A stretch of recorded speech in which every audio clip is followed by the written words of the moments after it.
Qui Parlamento, l'attualità politica dalla viva voce di deputati e senatori.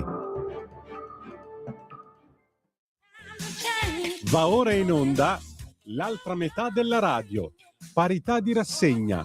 Conduce Laura Ravetto.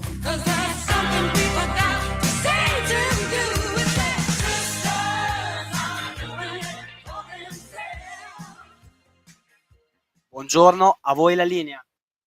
Grazie. Andrea, grazie Natalia, amiche e amici miei, ma non dall'avventura, buon pomeriggio, siete sulle magiche onde di Radio Libertà, questa è l'altra metà della radio, io sono Antonino Danna, ma potrei anche chiamarmi Dottor Zivago, perché lei, la nostra Lara, è già sulla Transiberiana ed è Laura Ravetto, buon pomeriggio.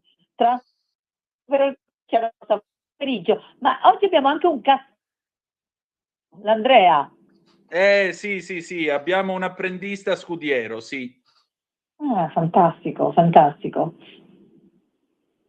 Sono già geloso, sappilo. Quel fantastico mi ha un po', vabbè, sedotto e abbandonato, veramente. Le donne, certo. Voi donne tutte così, seduttrici e abbandonatrici, è vero? No, Alla sto faccia scherzando. degli stereotipi. No, hai fatto Sì. bene a precisare che sono sulla Transiberiana, perché sono sul Frecciarossa e spero che non cada mai la linea, ecco, questo è il punto. Formuliamo fervidi voti a ciò che vada così, mia cara. Giove telefonico assista a questa conversazione. Esatto. O, se preferite, Santa Giovanna d'Arco, che è patrona della radio e di tutte le radiotrasmissioni, per cui tenete un po' Va voi. benissimo. La Giovanna va benissimo. Allora, buon pomeriggio, ben trovata, cara Laura. 0292947222 se volete intervenire, 340 670 9659 per le vostre zappe o WhatsApp che dir vogliansi. Intanto, Laura, come vanno le cose? Tutto tranquillo? Sì, no, tutto tranquillo, bisogna riprendere un po' di ottimismo perché insomma il centrodestra secondo me si è abbattuto un po' troppo per il risultato referendario che non ha nessun impatto sul governo, che secondo me ha avuto anche, diciamo così, un'influenza di informazioni non troppo aderenti alla realtà, perché insomma adesso inizio a sentire gente che ha scoperto che non si toccava di fatto la Costituzione ma la si attuava, ma dai, però va bene così, e quindi bisogna ritornare un po' ottimisti perché comunque la situazione è una situazione sicuramente di tenuta governativa che sta reagendo bene anche ai problemi da affrontare. Adesso vediamo come andrà la proposta sulla deroga al patto di stabilità e se questa proposta verrà seguita dall'Europa è un successo di chi l'ha proposta, e se non verrà seguita secondo me andrà comunque votata in aula, quindi bisogna tornare un po' ottimisti. Poi c'è il tema della legge elettorale, l'avrai visto su tutti i giornali, e sicuramente ecco, ci sono tematiche più importanti della legge elettorale da affrontare, però anche quella deve essere una discussione da fare. Certo, questo sicuramente. Senti, io credo che sia appunto una questione di rimettere ottimismo, rimettere speranza, soprattutto di mettere il turbo da qua fino alle elezioni, perché se il centrodestra, che comunque ha governato bene questo paese, e questo lo dicono gli indicatori economici, non me lo sto inventando io, se il centrodestra vuole essere riconfermato dai cittadini italiani, deve, secondo me, imbroccare almeno un altro paio di provvedimenti. Molto bene quanto è stato fatto con le rottamazioni, molto bene quanto è stato fatto in materia di sicurezza con tutte le battaglie che ha dovuto sostenere il centrodestra. Ora forse ci vorrebbe qualche provvedimento serio anche in questione per quanto riguarda la condizione della donna in questo paese, la sua sicurezza e, diciamolo pure il gap dello stipendio che c'è tra un uomo e una donna. Questo sarebbe un buon provvedimento, secondo me. E poi, insomma, garantire quella serietà anche a livello internazionale che altri, se andassero al potere, francamente, io qualche dubbio ce l'avrei, ecco, mettiamola così. Sono d'accordo. Questo deve essere un po' lo spirito, ecco. Esatto, anche perché, voglio dire, il popolo ha parlato, ha preso una decisione, amen, stiamoci, dopodiché si va avanti e si procede cercando di portare a casa dei provvedimenti che siano utili per la gente. Lo dico oggi che è il 12 di maggio, perché vi vorrei ricordare due cose. Il 12 maggio 1974 il no vinceva al referendum sul divorzio. Quella sera l'ambasciatore italiano in Vaticano scrisse: Paolo VI ha cercato la sua portapia e l'ha avuta. E poi Forattini fece la famosa vignetta con Fanfani che saltava dal tappo di spumante datato 1974, che poi hanno riutilizzato contro la Meloni nell'ultimo referendum. E poi nel 1995 se ne andava una donna molto a tutto tondo, molto complessa, molto sfaccettata e anche molto sfortunata, Mia Martini, che è stata veramente una grande interprete e, diciamolo pure, una grande poetessa, perché la musica è anche poesia e forse certi testi si dovrebbero studiare nelle antologie a scuola, mi permetto di sottolineare. Tipo per esempio Gli uomini non cambiano, che presentò al Festival di Sanremo del 1992. Comunque, Laura, se vuoi possiamo cominciare la nostra rassegna stampa, anche perché... Anche se, voglio dire, no, hai fatto bene a ricordare l'anniversario, diciamo, del divorzio, perché il centrodestra evoluto è un centrodestra che mette la famiglia al primo posto, ma che non interpreta la famiglia come un momento costrittivo, interpreta la famiglia come crescita dei figli, ma anche come felicità reciproca dei coniugi. Quindi ecco, secondo me, al contrario della sinistra, che già in queste ore sta parlando di adozioni gay, e poi Sì. so che ne parleremo, Sì. è importante far notare questo, cioè il centrodestra non è retrogrado, ma è prioritario nella salvaguardia della famiglia, che non significa negare i diritti dei singoli, ma significa non negare la centralità della famiglia, cosa che invece la sinistra non perde occasione di fare. Ecco, e aggiungerei anche un'altra cosa. Sia io che Laura abbiamo studiato giurisprudenza all'Università Cattolica del Sacro Cuore. Il nostro libro di diritto privato era il Torrente Schlesinger, scritto dal professor Schlesinger, che doveva avere il gradimento del Vaticano per poter insegnare all'Università Cattolica. Sapete cosa c'era scritto dentro il Torrente Schlesinger? Me lo ricordo come fosse ora. Dice: in Italia venne introdotta la legge sul divorzio e i suoi sostenitori ricordavano che in questo caso si trattava di rimedio a un fallimento e che era una norma che veniva in favore dei figli. Questo scritto nel manuale di diritto privato del professor Schlesinger che studiavamo all'Università Cattolica del Sacro Cuore. Se tu lo ritrovi a casa in libreria sullo scaffale, vedrai che troverai queste parole che ho appena citato. Ce l'ho nella mia stanzetta di Cuneo. Allora...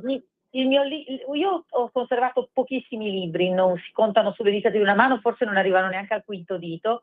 Uno è lo Schlesinger e l'altro è il dizionario latino-italiano adorato. Sì, a voglia, bellissimo pure quello, il Castiglioni Mariotti, grandissimo dizionario. Tra l'altro, che colore è il tuo torrente? Il mio era blu, l'anno mio era blu. Il mio torrente era beggiolino. Sì. Primi anni Il 90 tuo? era beige. Il mio blu. Ah, che vuol dire che sei sì. più anziano? Io qualche annetto dopo, ma perché questa, la particolarità del torrente Schlesinger è che ogni anno esce una nuova edizione e cambia il colore, quindi ecco per quale motivo le ho chiesto il colore. Laura, c'è al telefono la nostra Lisetta, se vuoi. Vai. Buongiorno Lisetta. Niente. Ok, allora cominciamo la nostra... C'è illusi, è lei che ci ha sedotti abbandonati, non io. È vero, io mi sento molto sedotto e abbandonato a livello telefonico.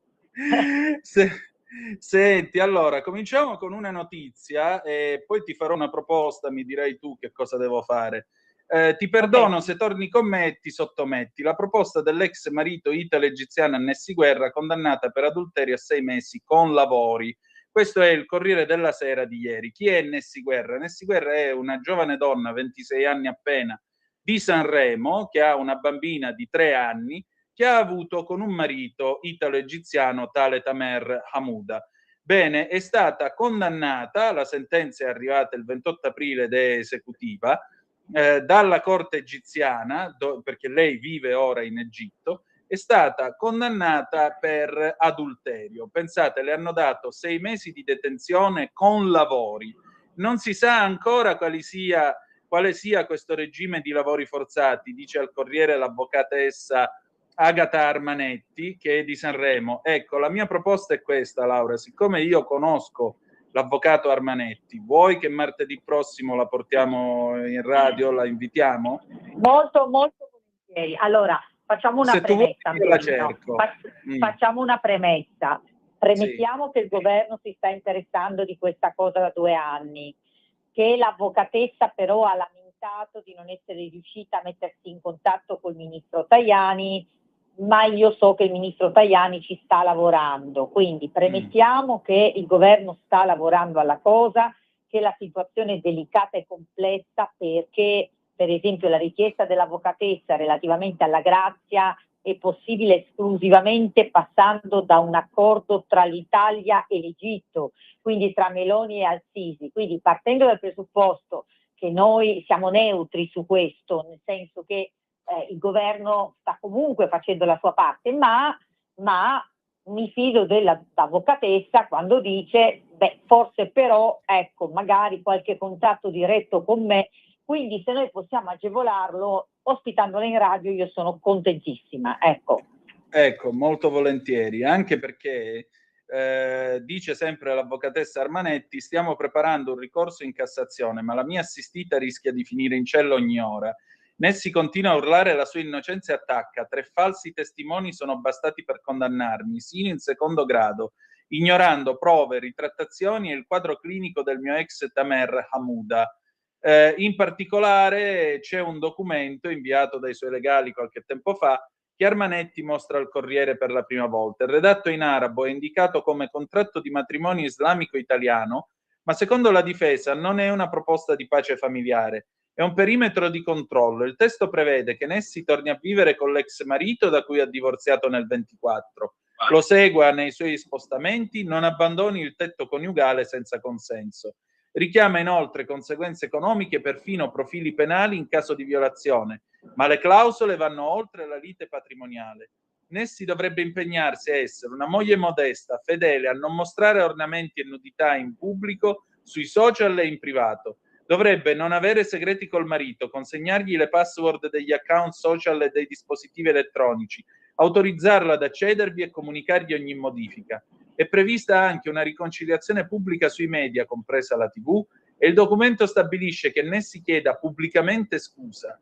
Nelle sue dichiarazioni finali attribuite alla moglie compare poi la promessa di dimenticare il passato, essere timorata e fedele, non avere segreti, non compiere più azioni indecenti contro di lui, restare al suo fianco. La custodia della figlia in caso di scioglimento o violazione dell'accordo resterebbe in modo definitivo, legale e irrevocabile a lui. Io mi indigno già da uomo a leggere una roba del genere. Questo è Medioevo. Questo è Medioevo, questo ci fa capire quando noi insistiamo su certe sottoculture, sull'idea della donna come oggetto, non ci inventiamo le favole. Quindi questo è Medioevo, questo Medioevo nel nostro paese non può esserci, quindi non vogliamo né che ci siano gente come il marito di questa donna sul nostro territorio, e grazie a Dio quando è stato sul nostro territorio è stato pure condannato, se non sbaglio, Sì. Esatto, ma dobbiamo assolutamente risolvere la situazione di questa donna che ha una figlia femmina. Quindi Sì. qua il problema gravissimo che certamente non può essere affidata a un uomo di questo tipo, ho difficoltà a chiamarlo uomo. Per cui qua è chiaro che io sono indignata che in 2 anni ancora non si sia risolta la cosa. Ripeto, non sono il ministro degli esteri, non sono la Presidente del Consiglio, so che ci stanno lavorando, però adesso il tempo stringe, perché mi sembra che l'udienza della Cassazione sia il 3 giugno e onestamente non c'è da avere tanta fiducia nella giustizia egiziana, perché come sappiamo, l'avvocatessa ce lo spiegherà, in Egitto se ne fregano delle prove, cioè il giudice a seconda di come ritiene, ha una discrezionalità che va oltre la fattualità. Quindi onestamente, ecco, dovrebbe intervenire qualcosa adesso, soprattutto per questa bambina.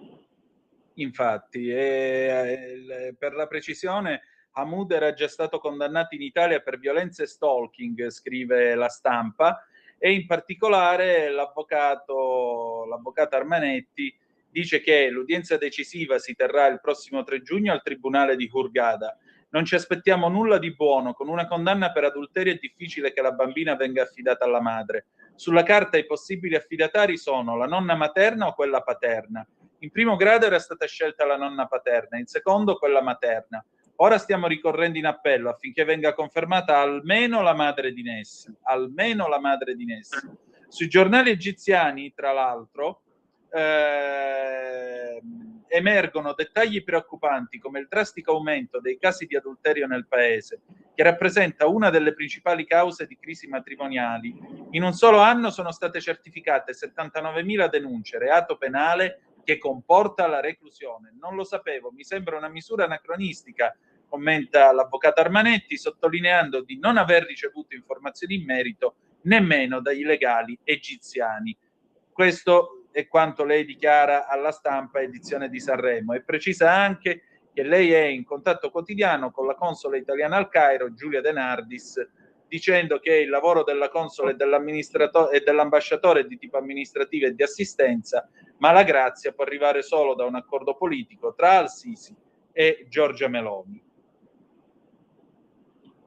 Che è esattamente quello che dicevo io. Esatto, esattamente. Senti, abbiamo al telefono la nostra Lisetta, l'abbiamo recuperata. Lisetta, c'è? Sì, ci sono. Eccoci. Avete i telefoni che non funzionano, non è colpa mia.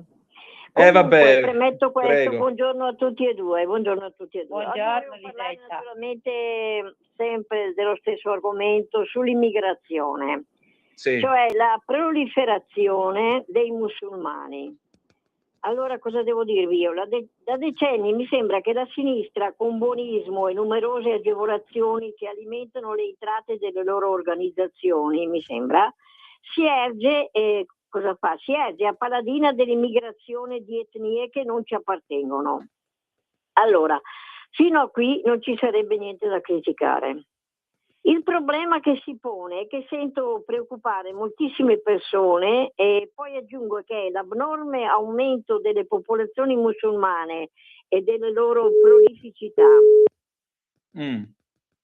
ma non solo di tutte le agevolazioni di cui godono. Quest'oggi ho incontrato per caso una dipendente di un comune vicino al mio, naturalmente. Mi ha raccontato di una donna marocchina, madre di 4 figli, alla cui famiglia il comune è obbligato d'inverno a fornire, oltre a tutto il resto, la legna per riscaldare la casa.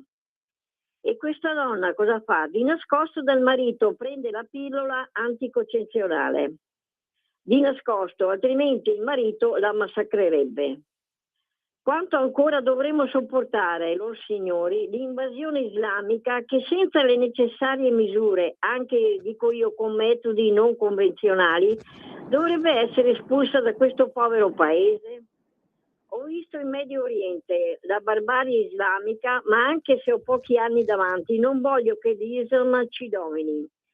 Gentilissima dottoressa Ravetto, so di essere categorica e anche poco pietosa e diplomatica, ma queste persone devono essere rimandate dai luoghi di provenienza. Vi saluto tutti e due e arrivederci da Lisetta. Grazie Lisetta. Laura, prego. Allora, dunque, tra l'altro scusami Lisetta, ma è andata via la linea, io ho sostanzialmente sentito remigrazione e gentilissima dottoressa Ravetto, però immagino quale fosse l'argomento trattato e anche gentilissima dottoressa Ravetto a cosa fosse rivolto. Poi se sbaglio mi correggerà Antonino. È questa donna che prende, è questa donna marocchina che prende la pillola anticoncezionale di nascosto dal marito, perché altrimenti il marito la sfonderebbe di mazzate, visto che è immorale. E lei dice: è il caso di remigrare gente così che è stata portata dalla sinistra nel nostro paese. Stavo dicendo, Lisetta forse non lo sa, ma io sono firmataria di una proposta di legge per la remigrazione dei soggetti che in Italia abbiano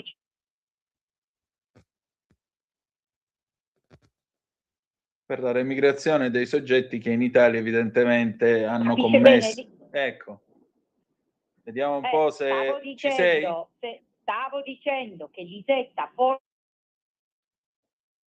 proposta di legge depositata in Parlamento in cui chiedo la remigrazione dei soggetti che commettono reati contro le donne. Si è sentito? Sì, sì. Ecco, quindi cara Lisetta, parli con una che ha fatto tutto quello che doveva fare. Onestamente io mi aspetterei che questa mia proposta di legge dalla maggioranza venisse calendarizzata. Purtroppo così non è avvenuto. Spero ancora nel prossimo anno e mezzo. Tra l'altro è una proposta di legge che ho portato in TV che mi è valsa minacce di morte.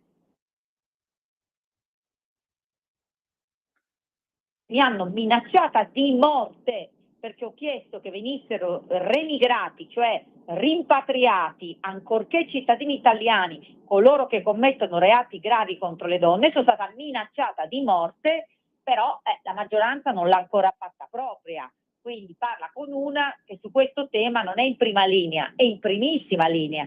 E vi devo dire che la sinistra non mi appoggia a questa legge perché dice che è incostituzionale, cioè trovano delle scuse, tra l'altro anche scorrette giuridicamente, perché già oggi è possibile la reimigrazione quando uno commette reati terroristici. Già oggi un cittadino italiano che commetta reati terroristici,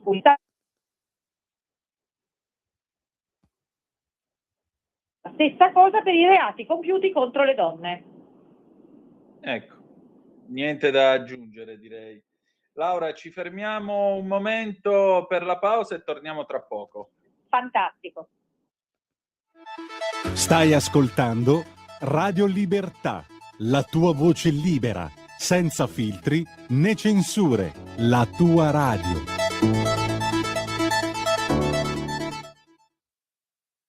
Lo amiamo perché ci offre sempre le cose più buone e naturali. Linea Alberto Acerbis. Anche tu da qualche tempo hai quei fastidiosi dolori alle spalle, alle ginocchia, ai gomiti, alle anche e il tuo medico le ha classificate come artrosi?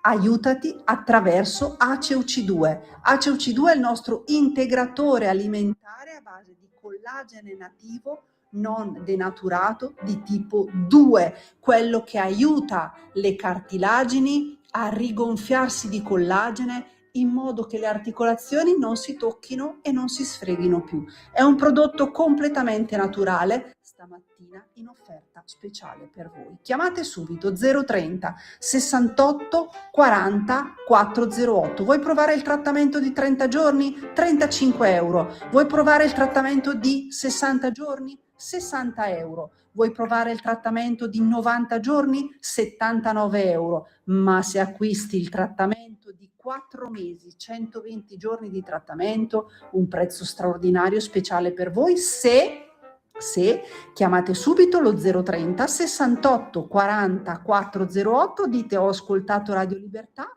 avete prezzo straordinario, trasporto gratuito e anche uno splendido omaggio. Solo ed esclusivamente adesso se chiamate subito lo 030 68 40 408. Di nuovo voi la linea. Grazie Andrea, rieccoci qua alle 14:35 minuti e 32 secondi. Antonino Danne e Laura Ravetto al microfono con voi per l'altra metà della radio. Laura, abbiamo una seconda notizia che arriva sempre dal Corriere della Sera, presa a martellate dal marito sul bus, ora è in fin di vita, l'uomo resta in fuga. Su questo vi posso dare l'aggiornamento io, perché 10 minuti prima che noi andassimo in onda il TG1 ha annunciato che l'uomo invece è stato identificato da 2 bariste nel Ternano ed è stato arrestato dai carabinieri. Il problema però è questo, Terni, il braccialetto elettronico fuori uso. Dallo scorso aprile gli era stato imposto il divieto di avvicinamento col braccialetto elettronico. Il 42enne di origini marocchine, che sabato pomeriggio ha massacrato a colpi di martello la moglie, badante di 43 anni, viene descritto come soggetto particolarmente violento. Dopo una precedente aggressione era stato anche arrestato, facendo scattare il codice rosso a protezione della moglie. Ma come purtroppo già capitato altre volte, il braccialetto elettronico non ha fatto scattare l'allarme alle forze dell'ordine. La 43enne è stata sottoposta a un delicato intervento chirurgico, ora lotta tra la vita e la morte all'ospedale Santa Maria di Terni, mentre gli inquirenti stanno cercando di capire perché il dispositivo elettronico che la doveva proteggere non abbia funzionato. In ogni caso, l'aggressore non se ne sarebbe preoccupato.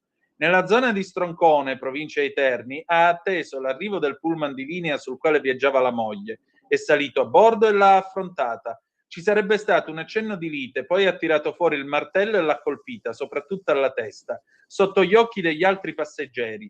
Sceso dal bus, dopo pochi secondi è tornato indietro per colpire una seconda volta la moglie. Una furia bestiale, quindi si è strappato il braccialetto elettronico e si è allontanato verso la campagna. Nella fuga ha perso i documenti ritrovati dai carabinieri, insieme al martello e al braccialetto. La coppia ha 2 figli da 2 precedenti matrimoni. A permettere di ricostruire la dinamica della brutale aggressione diversi testimoni che erano sul pullman.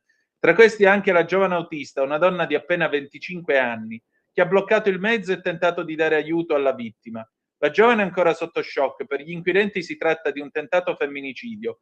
L'uomo ha agito con premeditazione, il martello se lo sarebbe portato dietro e non ha esitato a colpire la moglie, nonostante la presenza di diversi testimoni. Beh, diciamo che nessuno va in giro col martello appresso di solito. Laura. Beh, e questo è il classico caso che se la mia proposta di legge è calendarizzata, il signore a calci nel sedere viene rispedito al suo paese. Perché qua sì c'è il tema del braccialetto elettronico che non funziona e facciamo grandi complimenti alle nostre forze dell'ordine che l'hanno individuato e arrestato, ma c'è soprattutto il fatto che un marocchino condannato sia ancora qua. Un marocchino condannato, anche se ha la cittadinanza, se ne deve andare via. Tra l'altro, prima che i carabinieri lo trovassero, visto che il fatto è successo a Terni, si pensava che stesse andando al nord, perché al nord bisogna avere la forza lavoro degli immigrati. Sì, ho capito, ma non questi immigrati qua. Cioè, io non ho niente contro la forza lavoro degli immigrati, ma questi qua, se gli è stata data la cittadinanza, se gli è stato dato il permesso di soggiorno per lavorare e si macchiano di reati contro le donne, vanno a calci nel culo fuori dal nostro paese. Non sto facendo populismo, lo penso davvero. Cioè, questa mia proposta la porterò avanti sempre, fino all'ultimo giorno. Ma guarda, siamo in 2, anzi avanti tutta, perché non è possibile. La cittadinanza è un premio, un onore e una conquista. Tu te la devi meritare, perché se no poi succedono altre cose e ve la voglio raccontare. C'è stata una collega, non dirò chi, che mi ha raccontato questa cosa. È andata a votare al referendum sulla giustizia, al seggio. A un certo punto davanti a lei c'era un pakistano che non sapeva spiccicare una parola di italiano, ma aveva i documenti italiani, era cittadino italiano. E la presidente del seggio l'ha guardata e gli ha detto: che carino, la prima volta che viene a votare. E quello, sì. Ora, tu non sai l'italiano, non capisci quello che ti viene detto, però stranamente ti metti in coda, vai e probabilmente voti no. Allora, a che gioco stiamo giocando qui? Ma chi volete prendere per il culo con la cittadinanza? Esatto, altro che forza lavoro per gli imprenditori. Questi cercano forza lavoro per i voti di sinistra. Però sai, dovunque arriva poi l'Islam politico, la prima vittima è la sinistra che l'ha aiutato, esattamente come è stato in Iran nel 1979 quando Khomeini andò al potere. Sì, però attenzione a fare sti giochini. Sono le donne, poi la sinistra. Tu hai ragione, però le prime vittime sarebbero proprio le donne. Io voglia, soprattutto le femministe, quelle che vanno in giro a dire che noi siamo una società patriarcale. Non avete visto ancora niente, altro che patriarcato. Esatto. Non avete visto ancora niente. Però il problema è che gente così, se tu gli dici guarda che a Gaza tu come minimo staresti a fare figli e pulire casa e stare zitta se non è buschi, ecco, se uno gli fa un discorso di questo genere è un fascista, per cui pazienza. No, un razzista, un fascista è razzista. Esatto, nonché è anche un maiale, mettiamocelo pure, dai, che ci sta pure bene. Quindi voglio dire, questo è il livello, non c'è più né pensiero né ragionamento, c'è solo slogan e fede cieca negli slogan, ragazzi. Qui ci stiamo fottendo l'Occidente. L'Occidente sta finendo per questo motivo qui, perché non è più libero di pensare. Tant'è vero, e con questo vado alla terza notizia di oggi, che sulla stampa abbiamo Chiara Tagliaferri, scrittrice, che dice: mia figlia è nata da un'altra donna, il governo aiuti i nuovi modi di procreare. La scrittrice: la gestazione per altri ben regolamentata genera legami splendidi e sentimenti inediti. Parliamone. Lei è moglie di Nicola La Gioia, scrittore pugliese che qualche anno fa ha vinto il premio Strega, e lei dice dov'è qua? Ha un obiettivo politico? La mia è una storia che racconta una possibilità e dice la verità diversa dall'idea unica che ne è stata imposta sulla gestazione per altri. Valeria Parrella nella Ragazzina scrive: si dicono un sacco di cose, in genere le dice con molta precisione chi non le sa. Chi non si trova in quella situazione è davanti a quella scelta. Come è iniziato tutto? Io e Nicola ci siamo sposati quando avevo 38 anni. Lui aveva i suoi libri da portare in giro, io il mio lavoro. Quando parlavamo della possibilità di un figlio diceva che avrei dovuto pensarci soprattutto io, se fosse capitato. E io gli dicevo che allora non dovevamo farlo capitare, non volevo badare a nessuno. Non ho mai avuto una grande progettualità. Scusate l'espressione, voi donne che mi ascoltate, alla faccia del cazzo. Cioè, perdonate se lo dico, quando parlavamo della possibilità di un figlio diceva che avrei dovuto pensarci soprattutto io se fosse capitato. Il cioè democratico, il democratico non patriarcale. Bocca mia taci. Lo dice una donna diventata madre all'età in cui mia madre ha perso mio padre, 49 anni. Ho assecondato un desiderio tardivo e sono stata rimproverata perché il mio egoismo, quando avevo l'età giusta per fare un figlio, ha prevalso su ciò che per la società era naturale fare e restare incinta. Ma a 40 anni ha avuto un ostacolo naturale. Sono entrata in menopausa precoce.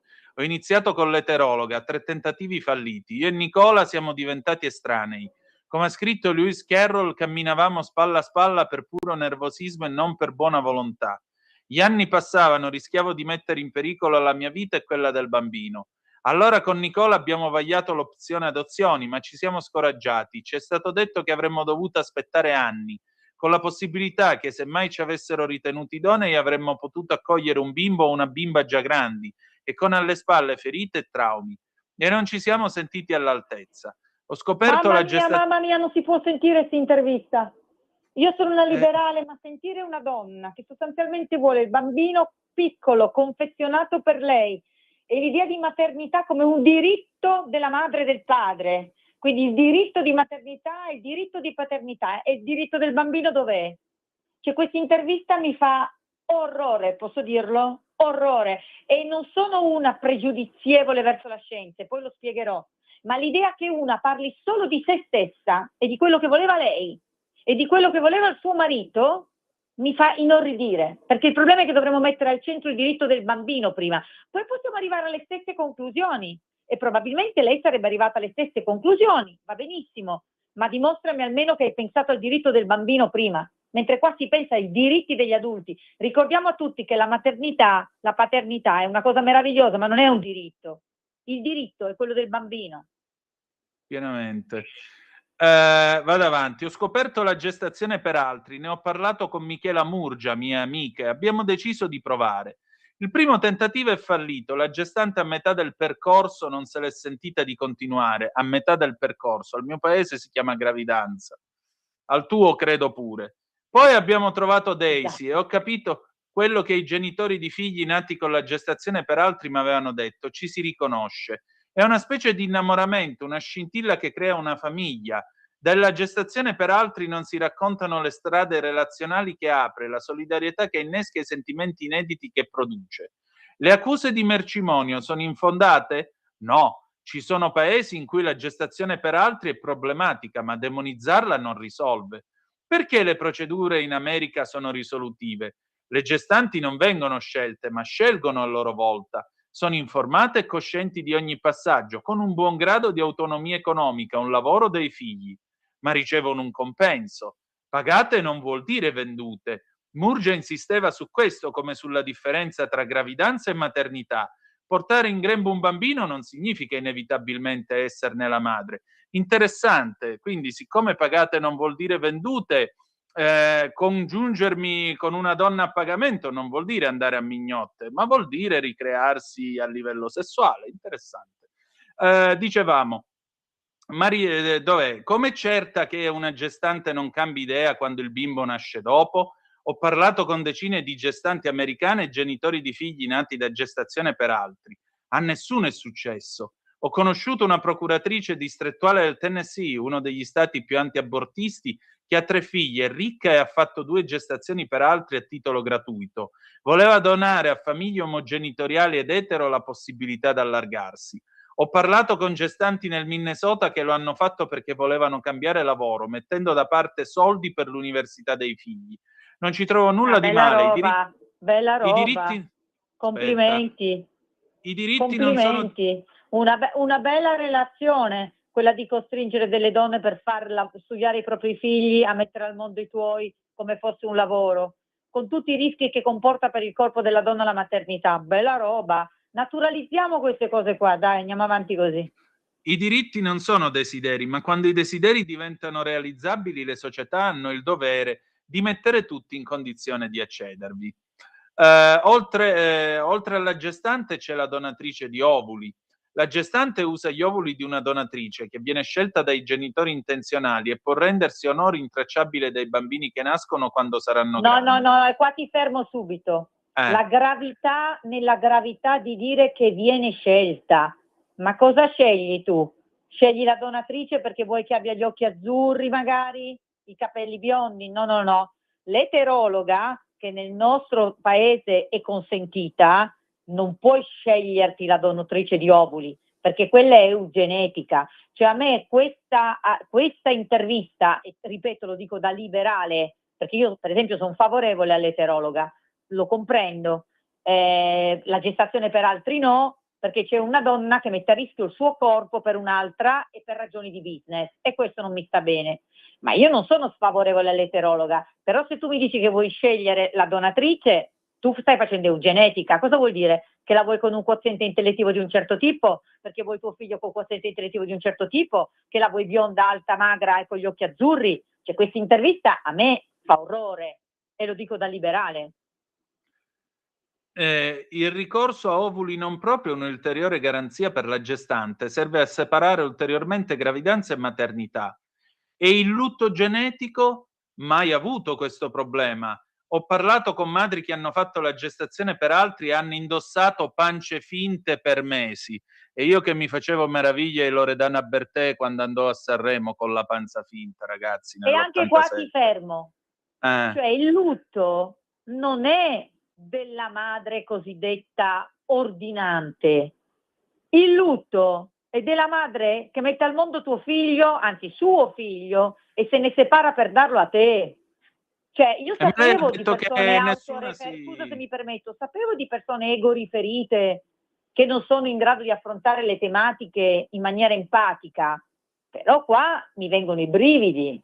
Cioè spero sia stata mal interpretata. Ma perché io trovo incredibile, cioè il lutto della maternità non è certo in chi riceve il bambino, ma è in chi lo mette al mondo, lo tiene 9 mesi in pancia e poi gli viene sottratto. Nessuna donna d'artista, impegnata, nessun uomo mi convincerà mai che una donna che tiene 9 mesi un bambino in pancia e lo mette al mondo, quando se ne separa provi niente. Nessuno mi convincerà mai che prova bello, una cosa bella, nessuno mi convincerà mai, perché io ho avuto mia figlia 9 mesi in pancia ed è una cosa naturale quando esce dalla tua pancia volerla vicino, farle sentire il tuo corpo e il tuo calore, quindi non mi convinceranno mai. Salto un po' di cose, vado alla conclusione. So che ogni meglio madre... saltare, perché io sono incredula. Cioè, dove è stata pubblicata questa intervista? La Stampa, ce l'hai su WhatsApp, te l'ho mandata. Vedi, non l'avevo letta. Mamma mia, ragazzi, la trovo infarcita di cose veramente egoistiche. Io posso permettermi il giudizio, perché non è un giudizio sulla persona in sé.